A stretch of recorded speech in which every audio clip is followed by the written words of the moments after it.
Hey, what's up, guys? It's Eli Danzy, Bonnie Bella. How are you doing? Hey, I want to talk about fear today. It's a Monday. God bless you guys for this Monday. It's a beautiful day to be alive. Fear. Where does it come from? Why are you afraid? Why do you fear things? Why do you fear rejection? Why do you fear change? Why do you fear the unknown? Why do you fear commitment? Why do you fear jumping out into something you don't know, you aren't good at, or have any knowledge of? What makes you fearful?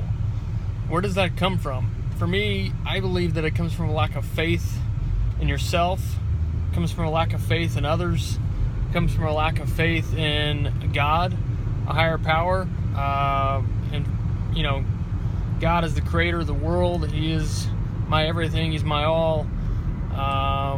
And we are called to know Him, love Him, and serve Him. And if we try to know Him and love Him and serve Him best, I think fear goes away. I think it goes away real fast when you realize that God's got this. And I think too often we become fearful of what we don't know, fearful of who we don't know, fearful of, the unknown, the things that could happen in our life, but every day you get in the car and walk to work or go into work, something different could happen. Or in your personal life, you just don't know what's going to happen, but you just have to have faith that everything's going to be okay. I think too often we look back in our past too, our past failures, our past struggles, our past mistakes, and we dwell on them. We dwell on the past, we dwell on our weaknesses, we dwell on things that don't really matter anymore because that's in the past. We've all failed. We've all had mistakes. We've all had fear. We've all been afraid. But we got to push through. We got to be the person God called us to be. We got to be the person that you're called to be in your life, whether you're a mom, a dad, an employee, a grandmother, a grandfather, a kid, a child. You're called to be someone to someone. You're called to be someone to someone else that needs it. And we're all called to different things in our lives, in our walk of life.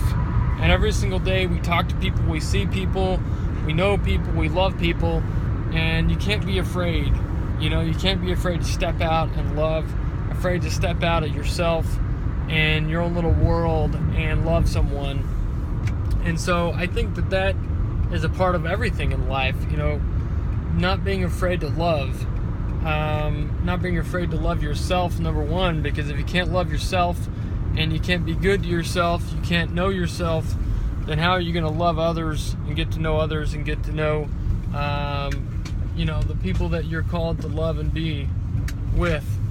And so, I think it all stems from God, number one, but number two, knowing and loving yourself, and that helps break that fear. In my life, I've been there. Just things have happened in my past. Just the last 15 years of being married and having kids. It's scary. It's scary to commit to marriage. It's scary to commit to having kids. But once you just jump out and do it, man, life gets so easy and gets so much better. It's hard to understand, how I can say that if you're not that person, if you're not married, or if you don't have kids.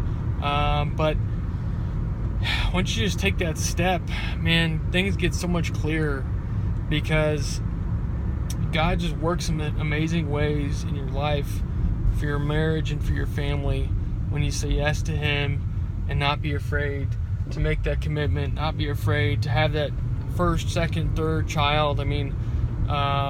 Whatever the number is, every life is beautiful, but don't be afraid. If you have faith in God, then there's nothing to be afraid of. If you have faith in God, there's nothing to be afraid of for tomorrow.